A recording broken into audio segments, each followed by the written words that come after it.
بسم الله الرحمن الرحيم الحمد لله رب العالمين والصلاة والسلام على أشرف المرسلين سيدنا محمد وعلى آله وصحبه وسلم وبعد maanta taariikhdu ay tahay 4 bisha May madaxweynaha dowlad goboleedka Galmudug wuxuu soo saaray xeer lambar 3 oo uu ku magacaabayo guddiga gurmadka iyo ka hortagga waxyeelooyinka daadadka. Madaxweynaha dowlad goboleedka Galmudug markuu arkay daadadka iyo xaaladaha bini'aadanimo ee ka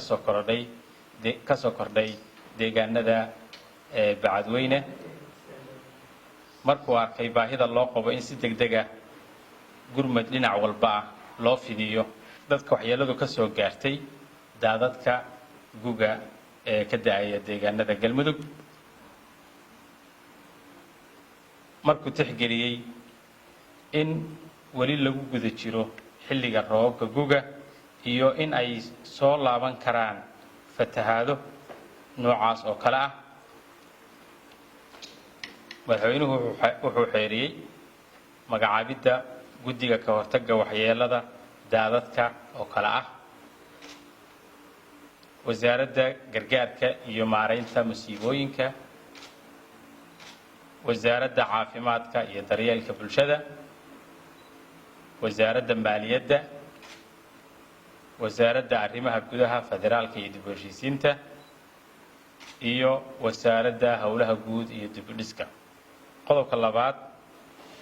waa in guddigu si degdeg ah uga howlgalaa sidii gurmad iyo gargaar loo gaarsiin lahaa dadka ku dhibaataysan deegaanka Bacadweyne oo hoy iyo hantiba ku beelay roobabkii xoogagga lahaa ee halkaa ku fatahay. sidoo kale ay u diyaar garoobaan sidii ka hortag loogu samayn lahaa in ay soo laabtaan xaaladaas oo kale. madaxweynuhu wuxuu ugu baaqay dhammaan dowladda Soomaaliya hay'adaha gargaarka iyo cid kasta oo ka qayb qaadan karta sidii loogu gurman lahaa dadka reer Bacadweyne iyo dhammaan dadka ay waxyeeladu ka soo gaartay roobabkii lixaadka lahaa ee ka da'ay deegaanka Galmudug.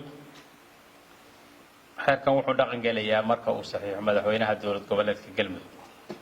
waana saxiixay.